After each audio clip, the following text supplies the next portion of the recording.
नमस्कार दोस्तों, Harshali academy channel में एक बार फिर आपका हार्दिक स्वागत है। आज के हमारे इस वीडियो में हम एसएससी जीडी के प्रीवियस ईयर क्वेश्चंस के बारे में डिस्कशन करेंगे। हमने 2022 का एक ये प्रीवियस ईयर क्वेश्चन पेपर लिया है, जिसमें से आए गए प्रश्नों को आज के हमारे इस वीडियो में हल करेंगे। साथ ही साथ हम इसमें बेसिक कॉन्सेप्ट्स के बारे में भी डिस्कशन करेंगे कि जब इस प्रकार के प्रश्न आते हैं तो आपको किस तरीके की कॉन्सेप्ट्स किस जगह पे अपना फंडामेंटल्स मजबूत करने की ज़रूरत है, ताकि आप कम समय में ऐसे प्रश्न हल कर पाएँ। और इसके साथ ही हम परीक्षा के समय बचाने के लिए शॉर्ट ट्रिक्स जो हमको लगानी चाहिए वो भी हम इस वीडियो में देखेंगे। और इसके साथ ही हम ये देखेंगे कि जब आप एक अच्छे लेवल की प्रैक्टिस कर लेते हैं तो आइडियली आपको परीक्षा के दौरान ऐसे प्रश्नों को हल करने में मैक्सिमम कितना समय लगना चाहिए वो भी हम चर्चा करेंगे।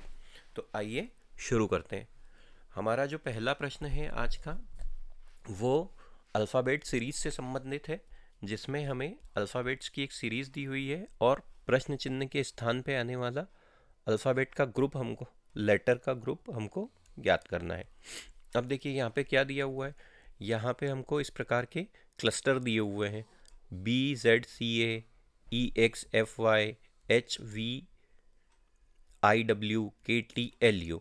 तो जब भी इस प्रकार के प्रश्न हमारे सामने आते हैं तो इसके बेसिक पीछे का फंडामेंटल क्या होता है, पहले हम वो डिस्कशन कर लेते हैं, फिर प्रश्न को हम कुछ सेकंड्स में ही हल कर लेंगे। तो हम जानते हैं कि वर्णमाला जो होती है अंग्रेजी की, उसमें ए से लेके जेड तक 26 लेटर होते हैं, ABCD, और इसी प्रकार से अंत में XYZ। अब इनकी जो प्लेस वैल्यू होती है वो हम कैसे डिसाइड करते हैं, क्योंकि हम हमेशा ऐसे प्रश्नों को अधिकांशतः प्लेस वैल्यू के कॉन्सेप्ट से ही हल कर पाएंगे। 90% जो प्रश्न रहेंगे वो प्लेस वैल्यू के कॉन्सेप्ट से हल हो जाएंगे। तो अब इनकी प्लेस वैल्यू क्या होती है, ए पहले स्थान पे आता है इसलिए A1, बी दूसरे पे आता है तो B2, सी तीसरे पे आता है तो C3, डी चौथे पे आता है तो D4, और इसी प्रकार अंत में X 24, Y 25 और Z 26। इसको फर्स्ट सीरीज प्लेस वैल्यू बोलते हैं हम, क्योंकि 1 से लेके 26 तक किया। अब उसके बाद क्या होता है, कभी कभी किन्हीं प्रश्नों में सेकेंड सीरीज़ की प्लेस वैल्यू भी हमको काम में आती है। सेकेंड सीरीज़ का मतलब क्या है कि जब Z के बाद हम फिर से अल्फ़ाबेट लिखना चालू कर दें, मतलब हम फिर से इसी को यहाँ पे कंटिन्यू करें, इसी सीरीज़ को यहाँ पे कंटिन्यू करें, तो ये कैसा हो जाएगा, ये इस प्रकार से हो जाएगा, फिर से ABC और आगे बढ़ते जाएगा XYZ तक। तो इसमें हम A को कितनी देंगे वैल्यू, A को देंगे हम 27, B को देंगे 28, C को देंगे 29, और अंत में इसी प्रकार X हो जाएगा 49, X हो जाएगा 50, Y हो जाएगा 51 और Z हो जाएगा 52। ये सेकंड सीरीज़ की प्लेस वैल्यू है। ये दो कॉन्सेप्ट हमको मेनली लगती है जब हम प्लेस वैल्यू से संबंधित या अल्फ़ाबेट सीरीज से संबंधित प्रश्न हल करते हैं। अब देखिए यहाँ पे क्या दिया हुआ है हमको, यहाँ दिया हुआ है BZCA, उसके बाद दूसरा जो क्लस्टर ग्रुप दिया है वो क्या है, XEXFY, फिर है HVIW, और उसके बाद दिया हुआ है KTLU। अब इनकी प्लेस वैल्यू लिख लेते हैं। B की प्लेस वैल्यू होती है 2, Z की होती है 26, C की होती है 3, A 1, इसी प्रकार E5, X 24, F 6, Y 25, फिर क्या दिया हुआ है यहाँ पे, H 8, V 22, I 9, W 23, और फिर K होता है 11 नंबर पे, T 20, L 12 और U 21 पे। अब देखते हैं कैसे आगे बढ़ी सीरीज़।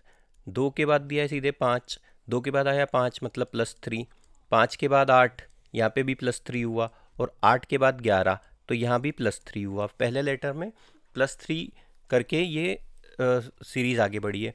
तो अब आगे क्या हो जाएगा, 11 में अगर हम यहाँ लिख लेते हैं, 11 में अगर हम 3 जोड़ दें तो हमको क्या मिलेगा, 14 मिलेगा। तो पहले सीरीज पे 14 नंबर पे आने वाला लेटर आएगा। 14 नंबर पे कौन सा लेटर आता है? एन आता है। तो एन जैसे ही आता है हमने ऑप्शन नंबर ये तो अभी तक हमने फंडामेंटल डिस्कस करे। अब यहाँ से हम डिस्कस कर रहे हैं कि परीक्षा में हमको ये प्रश्न कैसे हल करना है। जैसे ही हमने देखा कि पहले नंबर पे एन आएगा या 14वें स्थान पे आने वाला लेटर आएगा तो एन आता है, तो ऑप्शन नंबर 1 तो हमारा रूल आउट हो जाता है और ऑप्शन नंबर 4 हमारा रूल आउट हो जाता है। अब देखते हैं यहाँ पे क्या कॉन्सेप्ट है। 26 से हम 24 आए मतलब -2, 24 से 22 आए मतलब -2, 22 से 20 आए मतलब -2, तो 20 में से अगर हम 2 घटा देंगे तो क्या आएगा? 18, और 18 पे क्या आता है? आर। अब ये बचे हुए जो ऑप्शन में दोनों जगह आर दिया हुआ है, इसलिए अभी हम हमारे आंसर पे नहीं आ सकते। तीसरे पे चलते हैं। 3 से 6 मतलब +3, फिर 6 से 9 मतलब +3, और 9 से 12 मतलब +3। तो 12 में अगर हम 3 जोड़ देंगे तो क्या मिलता है? 15। 15 के स्थान पे क्या था? O, N R O. N R O किस ऑप्शन में? ऑप्शन नंबर 3 में। आगे का चाहें तो हम हल करें या ना करें, लेकिन हमने हमारा उत्तर ज्ञात कर लिया है। तो जब ये हमने पूरे फंडामेंटल और शॉर्ट ट्रिक दोनों डिस्कस करी है। अब जब परीक्षा में ऐसा प्रश्न आता है तो हमें 12 से 15 सेकंड में हमें हमारा उत्तर ज्ञात हो जाना चाहिए। उसके लिए क्या करेंगे? हम फटाफट यहाँ पे जैसे ही हमारे पास ऑप्शंस आते हैं ओ, आर, एन, आर, और जैसे ही आते हैं तो हमको बस इनका प्लेस वैल्यू हमारे दिमाग में चलनी चाहिए कि 15 है।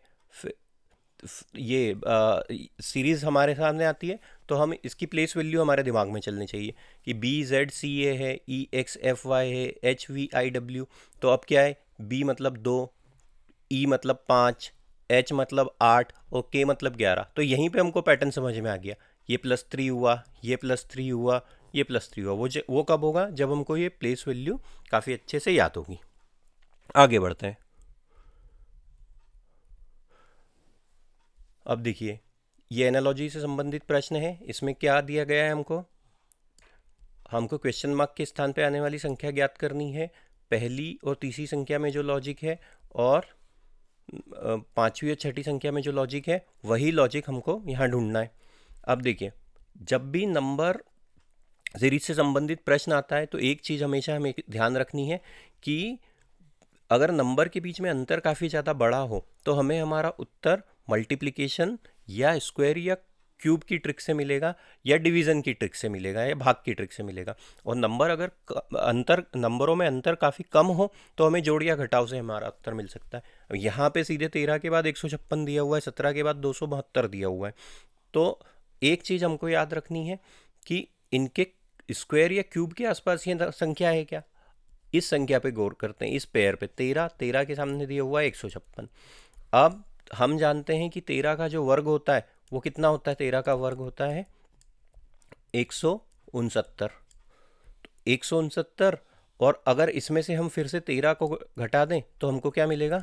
156 मिलेगा। तो यहाँ पे क्या लॉजिक लगा हुआ है कि अगर पहली संख्या x है तो दूसरी संख्या से कैसे मिल रही है? x के वर्ग में से -x कर दिया, फिर से x घटा दिया। देखते हैं यही वाला लॉजिक इस पेयर में भी है क्या। अब यहाँ पे देखिए, यहाँ क्या दिया हुआ है? 17 और उसके सामने दिया हुआ है 272। तो 17 का वर्ग क्या होता है? 17 का वर्ग होता है 289, और उसमें से अगर हम फिर से 17 घटा दें तो हमको क्या मिलता है? 272। यही लॉजिक लगा हुआ है। तो अब यहाँ पे क्या दिया हुआ है? 18 है, और 18 के सामने हमको क्या ज्ञात करना है? 18 के सामने आने वाली संख्या ज्ञात करनी है। लॉजिक से जाते हैं कि x का स्क्वायर -x, तो यहाँ पे क्या हो जाएगा? 18 का वर्ग -18। 18 का वर्ग क्या होता? 18 का वर्ग -18, 18 का वर्ग होता है 324, और उसमें से अगर हम फिर से 18 घटा दें तो हमको क्या मिलेगा? 306 मिलेगा। तो ऑप्शन नंबर 2 हमारा सही उत्तर होगा। जब भी परीक्षा में ऐसा प्रश्न आता है तो हमें ये वाला अंतर देखना है संख्याओं के बीच का, जो हम 1 या 2 सेकंड में देख सकते हैं। उसके बाद स्क्वायर, क्यूब, मल्टीप्लिकेशन वाली ट्रिक पे जाना है। तो हमको जैसे ही दिखा कि 156 इसके वर्ग के पास में है, ये इसके वर्ग के पास में है, हम हमारा उत्तर ज्ञात कर लिया। तो परीक्षा में लगने वाला समय 12 से 15 सेकंड है ऐसे प्रश्न का। एक और लॉजिक इस प्रश्न में है, एक तरीके से और हम इस प्रश्न को हल कर सकते हैं। देखिए, यहाँ पे अगर 13 है और उसके सामने दिया हुआ है 156, तो हम इसको ऐसे भी लिख सकते हैं, 13 में से अगर हम 1 घटा दें तो हमको मिलता है 12, और 12 में 12 का वर्ग कर दें तो हमको मिलता है 144, और उसमें फिर से 12 जोड़ दें तो हमको 156 मिलता है। इसी प्रकार 17 में से 1 घटा देंगे तो 16 होगा, और 16 का वर्ग करेंगे तो मिलेगा 256, और 256 में अगर फिर से 16 जोड़ दें तो 272 मिलेगा। और यही क्रम को अगर हम 18 में जारी रखें तो 18 में से 1 कम करने पे हमको मिलता है 17, और 17 का वर्ग होता है 289, और उसमें फिर से 17 जोड़ दें तो भी हमको 306 ही मिलेगा। तो ऑप्शन नंबर 2 ही हमारा सही उत्तर होगा। परीक्षा में जब हम ऐसे प्रश्न करेंगे तो 12 से 15 सेकंड का मैक्सिमम टाइम लगना चाहिए। उसके लिए क्या ज़रूरी है कि हम इतने कम समय में ये प्रश्न हल कर पाएँ, उसके लिए ज़रूरी है कि हमें संख्याओं के वर्ग और घन अच्छे से याद हो। कम से कम 1 से लेकर 40 तक की संख्याओं के वर्ग याद हो, और 1 से लेकर 20 तक की संख्याओं के घन याद हो।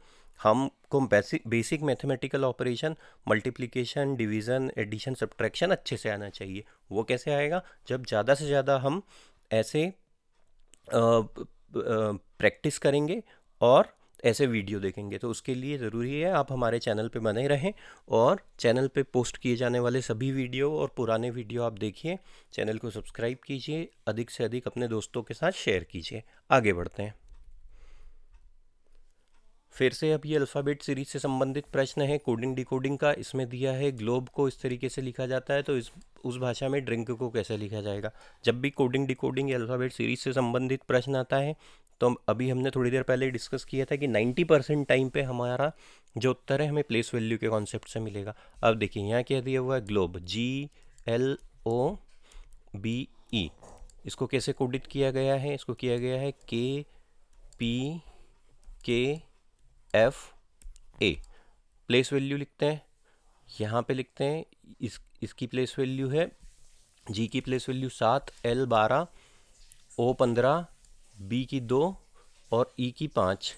इसी प्रकार K की प्लेस वैल्यू होती है 11, P की होती है 16, K फिर से 16, 11, F 6 और A1।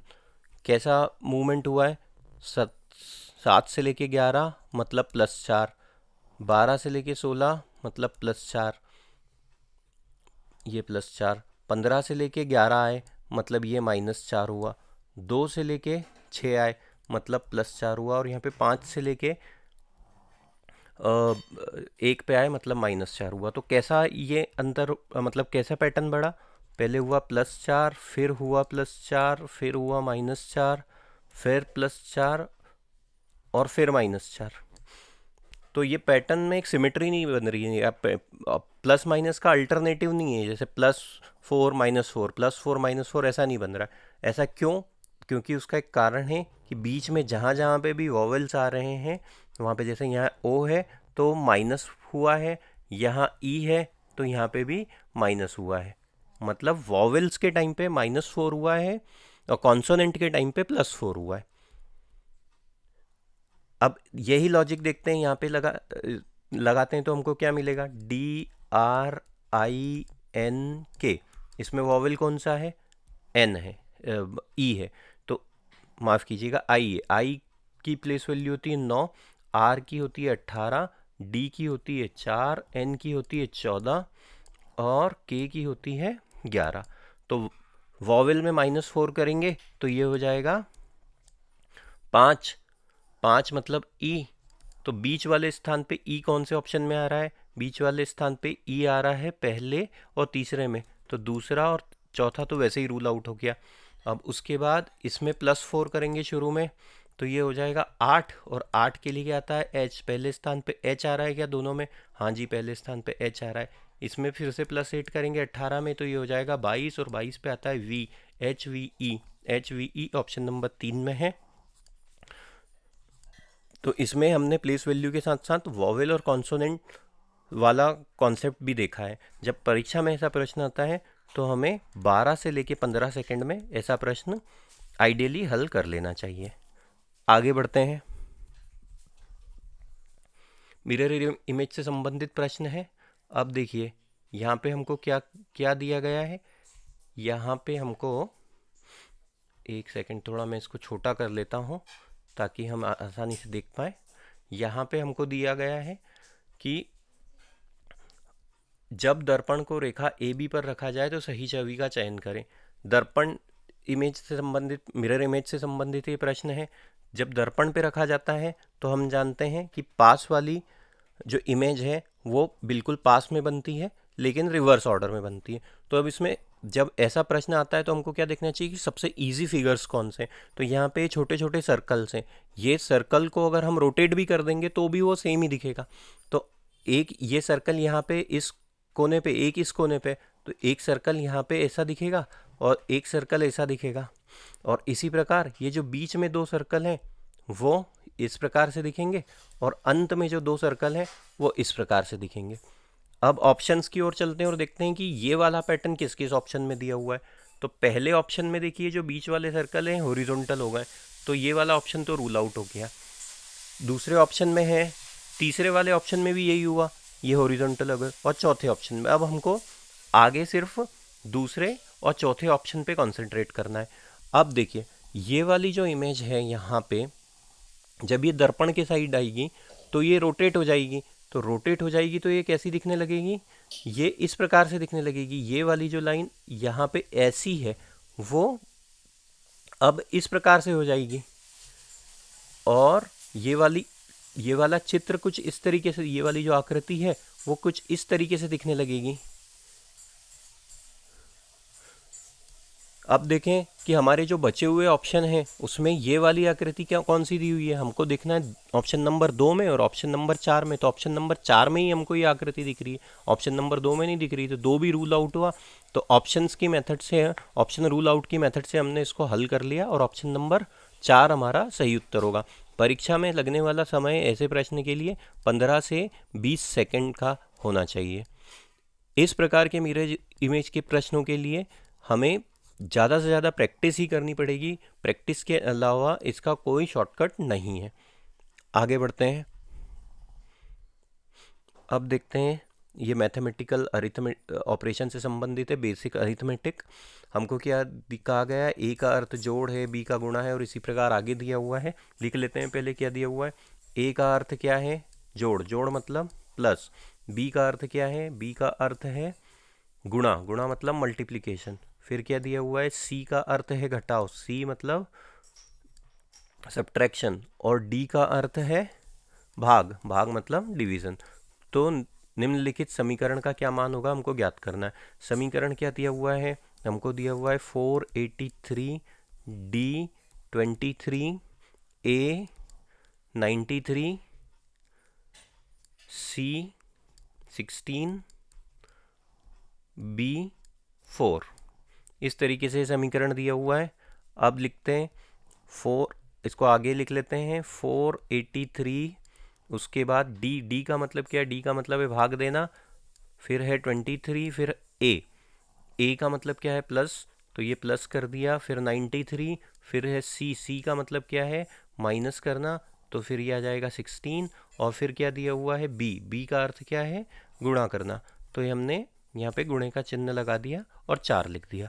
पूरा समीकरण हो गया है हमारा। डी मतलब डिवीज़न, ए मतलब एडिशन, सी मतलब सब्ट्रैक्शन और बी मतलब मल्टीप्लिकेशन। बस अब इसको बॉडमेस नियम की सहायता से हल कर लेते हैं। हम सब जानते हैं बॉडमेस नियम क्या होता है कि सबसे पहले हम ब्रैकेट सॉल्व करते हैं, उसके बाद ऑफ सॉल्व करते हैं, फिर डिवीज़न, फिर मल्टीप्लिकेशन, फिर एडिशन और फिर सब्ट्रैक्शन। तो अब ये ब्रैकेट है नहीं, ऑफ का साइन, ऑफ भी नहीं लिखा हुआ है। तो अब सबसे पहले हम डिवाइड करेंगे। तो 483 में अगर हम 23 से डिवाइड करें तो देखते हैं क्या आता है। 23 एक प्राइम नंबर है तो ये तो पूरा ही कट जाएगा। और इसको देखते हैं तो 23 दूना 46 और फिर से बच जाते हैं 2, 23 एकम 23, तो और ये पूरा कट गया। तो यहाँ पे हमको कितना मिलता है, 21 मिलता है। 21 धन 93 माइनस, इन दोनों का गुणा हो जाएगा एडिशन के बाद, तो 16 गुणे 4 कर देंगे तो हो जाता है 64। बस अब इसको आगे हल कर लेते हैं, दोनों प्लस वाली संख्याओं को जोड़ देते हैं तो ये हो जाता है 4 और ये 11 और इसमें से हम घटा देते हैं 64। तो अब हमको क्या मिलेगा, 114 माइनस 64, इसका उत्तर होता है 50। ऑप्शन नंबर 4 हमारा सही उत्तर होगा। Simple basic basic mathematical operation arithmetic से संबंधित प्रश्न है। परीक्षा में लगने वाला समय 20 से लेके 25 सेकंड या मैक्सिमम 30 सेकंड, उससे ज़्यादा का समय ऐसे प्रश्न में हमको नहीं लगना चाहिए। हमको ये भी ध्यान रखना है कि हमें परीक्षा में काफ़ी कम से कम समय में ज़्यादा से ज़्यादा प्रश्न हल करने हैं। आगे बढ़ते हैं। फिर से अब ये क्लासिफिकेशन से संबंधित प्रश्न है और हमें 4 यहाँ पे ऑप्शन दिए हुए हैं, जिसमें से 3 एक निश्चित नियम का पालन करते हैं, एक उनमें से भिन्न है। तो जब भी हमने बार बार डिस्कशन किया है, जब भी इस प्रकार के प्रश्न आते हैं जिसमें हमको अल्फ़ाबेट से संबंधित प्रश्न है, तो हम क्या करते हैं, हम प्लेस वैल्यू का कॉन्सेप्ट लगाते हैं। अब मैं सीधे यहाँ पे इनकी प्लेस वैल्यू लिख लेता हूँ, क्योंकि हमने प्लेस वैल्यू काफ़ी डिटेल में पिछले प्रश्नों में हल कर लिए। FGHE, F की प्लेस वैल्यू होती है 6, उसके बाद G की होती है 7, फिर H की होती है 8 और E की होती है 5। इसी प्रकार दूसरे ऑप्शन को देखते हैं। दूसरे में B है, B मतलब 2, C मतलब 3, D मतलब 4 और A मतलब 1। तीसरे ऑप्शन में चलते हैं। तीसरे में H मतलब 8, I मतलब 9, J मतलब 10 और G मतलब 7। और इसी प्रकार STUV, तो S के लिए आ जाएगा 19, T के लिए आ जाएगा 20, U के लिए आ जाएगा 21 और V के लिए आ जाएगा 22। तो पैटर्न देखते से ही यहाँ पे आपको समझ में आ गया है। इन सब में यहाँ से यहाँ +1 हुआ, यहाँ से यहाँ +1 हुआ और यहाँ से यहाँ -3 हुआ। इसमें भी +1 +1 -3 +1 +1 -3 और यहाँ क्या हुआ, यहाँ पे देखिए +1, यहाँ पे +1 और यहाँ पे भी +1। तो ऑप्शन नंबर 4 है जो इस पैटर्न का पालन नहीं कर रहा है, जो हमने प्लेस वैल्यू के कॉन्सेप्ट से काफ़ी सिंपली इसको हल कर लिया है। परीक्षा में ऐसे प्रश्न को हल करने के लिए हमें 20 से 22 सेकंड का समय लगना चाहिए। वो कब लगेगा, कब हम आसानी से कर पाएंगे, जब हमें प्लेस वैल्यू की कॉन्सेप्ट्स काफ़ी अच्छे से पता होंगी।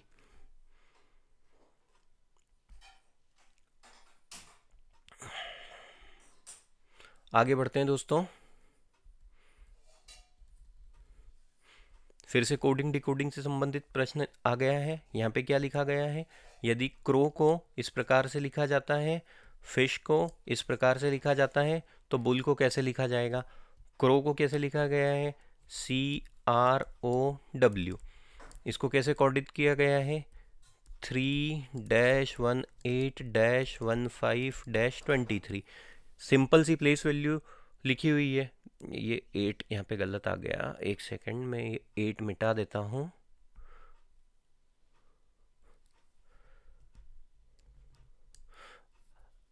अब सिंपल सी प्लेस वैल्यू लिखी हुई है, हम जानते हैं C की प्लेस वैल्यू होती है 3, R की 18, O की 15 और W की 23, मतलब प्लेस वैल्यू लिखी है। इसी प्रकार फिश के लिए भी यही हुआ है। 6 मतलब F, 9 मतलब I, 19 मतलब S और ये H। तो बुल को कैसे लिखेंगे, BULL, B मतलब 2, U मतलब 22, L मतलब 12 और L मतलब 12। ये क्या हो गया, ऑप्शन नंबर 3 हमारा सही उत्तर है। परीक्षा में लगने वाला समय 8 से लेके 10 सेकंड। काफ़ी सिंपल सा प्लेस वैल्यू के कॉन्सेप्ट वाला सवाल था। अगले प्रश्न में चलते हैं। नंबर सीरीज से संबंधित प्रश्न है। अब नंबर सीरीज से संबंधित प्रश्नों में या नंबर से संबंधित प्रश्नों में जो हमें कॉन्सेप्ट याद रखनी है वो क्या है, नंबर के बीच का डिफरेंस हम पहले भी डिस्कस कर चुके हैं। नंबर के बीच का जब डिफरेंस काफ़ी ज़्यादा बड़ा होता है तो हमें हमारा उत्तर गुणा करने से, भाग करने से, स्क्वायर या क्यूब की ट्रिक लगाने से मिलेगा। अब यहाँ पे क्या दिया हुआ है, देखिए यहाँ दिया हुआ है 6, फिर दिया हुआ है 54, फिर दिया हुआ है 378, फिर दिया हुआ है 1890 और उसके बाद दिया हुआ है क्वेश्चन मार्क। तो संख्याएं देखिए काफ़ी ज़्यादा बड़े अंतर से बढ़ रही हैं। 6 के बाद सीधे 54 आया, 54 के बाद 378 आया, 378 के बाद 1889 आया। अब जब भी ऐसा हो तो हम स्क्वायर, क्यूब या मल्टीप्लिकेशन की ट्रिक लगाते हैं। अब ये यहाँ पे देखने पे समझ में आ रहा है कि ये जो संख्याएं हैं ये किसी के वर्ग या घन के बिल्कुल नज़दीक नहीं है। 54 6 के वर्ग के पास नहीं है, 7 के वर्ग के पास अगर हम इसको ऐसे देखें कि 7 का वर्ग कर दें तो 7 का वर्ग होता है 49, और 49 में अगर हम 6 जोड़ दें तो 54 मिल सकता है। लेकिन फिर यहाँ पे वो कॉन्सेप्ट, यहाँ पे वो लॉजिक काम नहीं कर रहा है, क्योंकि 54 का वर्ग तो काफ़ी बड़ी संख्या हो जाएगी। तो गुणे से अगर हम ट्राई करें तो कैसे हो सकता है, 6 से अगर हमको 54 लाना हो तो हमको कितने का गुणा करना पड़ेगा, 9 का गुणा करना पड़ेगा। अब देखते हैं 54 में अगर हम 9 का गुणा कर दें तो 378 आता है क्या। 54 गुणित 9 करने पे 378 आएगा। 9 चौक 36 के 6 हासिल क्या है 3, 9 पंजे 45 और 3 48, तो ये तो 486 आ रहा है। इस कॉन्सेप्ट से तो नहीं आ रहा। अब अगर हम इसमें बड़ी संख्या में छोटी संख्या का भाग देते हैं, मतलब यहाँ पे क्या दिया हुआ है 378, और इसको अगर हम 54 से भाग दें तो हमको क्या मिलता है ये देखते हैं। ये 9 से कट जाएगा तो 9 चौक 36 बचा 1 और 9 दूनी 18, और इसी प्रकार यहाँ पे ये 9 से कटेगा तो हमको 6 मिलेगा, और ये होगा 6 एकम 6 और 6 7 42, मतलब 54 में से 378 कैसे मिला, 7 का गुणा करने पे।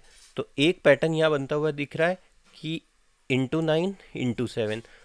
अब देखते हैं इस 378 और 1890 को हम भाग देंगे, तो 1890 में हम भाग देते हैं 378 का। अब ये कितने से कट जाएगा ये हम देखते हैं। तो 378 में हम फिर से इसमें 9 से ही इसको भाग देते हैं, तो 9 दूनी 18, फिर 0 और नहीं 9 एकम 9 और 0 210, ये 210 आया, और उसके बाद आया इसको 9 से काटते हैं तो ये हो जाएगा 4 और ये हो जाएगा 2, और आगे करते हैं तो 42 और 210 है तो ये सीधे 5 बार कट जाएगा। तो ये क्या हुआ, 378 में अगर हम 5 का गुणा कर दें तो हमको 1890 मिलता है। तो पैटर्न कैसा बना, इंटू 9 इंटू 7 इंटू 5। तो अब ये 1890, अब इसी पैटर्न को आगे करेंगे तो इंटू 3 हो जाएगा। तो अब 1890 में अगर हम 3 का गुणा कर दें तो हमको जो संख्या मिलेगी वही हमारा उत्तर होगा। तो ये हो गया 0। आखिरी में 0 किस ऑप्शन में आ रहा है, ऑप्शन नंबर 1 में ही आ रहा है, तो ऑप्शन नंबर 1 ही हमारा सही उत्तर होगा। बाकी के किसी भी ऑप्शन में नीचे 0 इकाई का अंक 0 नहीं है। और हालांकि हल भी कर लेते हैं, तो 9 तिया 27 हासिल क्या है 2, और 18 तिया 54 और 2 56, तो 5670 हमारा सही उत्तर होगा। प्रश्न, इस प्रकार के प्रश्न जब भी आते हैं तो हमको 20 से 25 सेकंड में ऐसे प्रश्न हल करने हैं। 20 से 25 सेकंड या मैक्सिमम 30 सेकंड में ऐसे प्रश्न का उत्तर हमको निकालना है। आगे बढ़ते हैं दोस्तों। अब ये क्या दिया हुआ है, ये भी एक नंबर के पैटर्न पे आधारित प्रश्न है, एनालॉजी से संबंधित प्रश्न है। यहाँ पे संख्याओं के अलग अलग क्लस्टर दिए हुए हैं। तो जब भी हम फिर से बेसिक हमारे फंडामेंटल पे ही चलते हैं। संख्याओं के बीच का अंतर देखना है, और संख्याओं के बीच का अंतर काफ़ी ज़्यादा हो तो मल्टीप्लिकेशन या डिवीज़न से या स्क्वायर या क्यूब से ही हमें हमारा उत्तर मिलेगा। पहले समूह पे गौर करते हैं। पहले दिया हुआ है 5, फिर दिया हुआ है 17 और फिर दिया हुआ है 61। अब देखिए ये वाली जो दो संख्या है, 5 के बाद सीधे 17 आया और 17 के बाद सीधे 61 आ गया, तो ये वाली दो संख्याएं तो रिलेटिवली छोटी हैं और ये संख्या काफ़ी बड़ी है। तो जब भी ऐसा हो कि एक ग्रुप में हमको दिया हुआ हो और उनके बीच का पैटर्न हमको पढ़ना हो, तो हमारा सबसे पहला प्रयास ये होना चाहिए कि जो दो छोटी संख्याएं हैं उससे बड़ी संख्या कैसी बनाई जा सकती है, या जितनी भी छोटी छोटी संख्या है उससे बड़ी संख्या के हम कैसे ला सकते हैं। तो 5 और 17 से हम 61 कैसे ला सकते हैं, अगर हम दोनों को जोड़ दें तो 22 मिलता है, और 22 में अगर हम 3 का गुणा कर दें तो 66 मिलता है, और 66 में से फिर से हम 5 घटाएं तो फिर हमको 61 मिलता है। दूसरा तरीका क्या हो सकता है, अगर हम 17 में 3 का गुणा करें तो हमको मिलता है 51, और इसमें अगर हम 2 का गुणा करें तो हमको मिलता है 10, और दोनों को जोड़ दें तो मिलता है 61। यही कॉन्सेप्ट देखते हैं दूसरे वाले समूह में भी लगा हुआ है क्या, 6, 21 और फिर दिया हुआ है 75। तो इसमें हम 3 का गुणा करेंगे तो ये हो जाएगा 63, और इसमें अगर हम 2 का गुणा करेंगे तो ये हो जाएगा 12। तो 12 और 63 दोनों को जोड़ दें तो मिलता है 75। यही कॉन्सेप्ट लगा हुआ है। तीसरे वाले पे क्या आ जाएगा ये अब हमको ज्ञात करना है। तो तीसरे वाले पे 8 है, क्वेश्चन मार्क के स्थान पे मान लेते हैं x है, और हमको लाना क्या है 30 लाना है, गुणा इसमें 3 का करेंगे और इसमें हम करेंगे 2 का। तो 16 में अगर हम 2 का 8 में अगर हम 2 का गुणा कर दें तो 16 मिलता है। 3 में x का गुणा कर देते हैं तो यहाँ पे हमको 103 ला, 3 में x का गुणा कर देते हैं तो 3x, और लाना क्या है हमको 103 लाना है। बस इसको अब आगे हल कर लेते हैं तो 3x, और इसमें से अगर हम 16 घटा दें 103 में से तो हमको जो मिलेगा उसमें हमको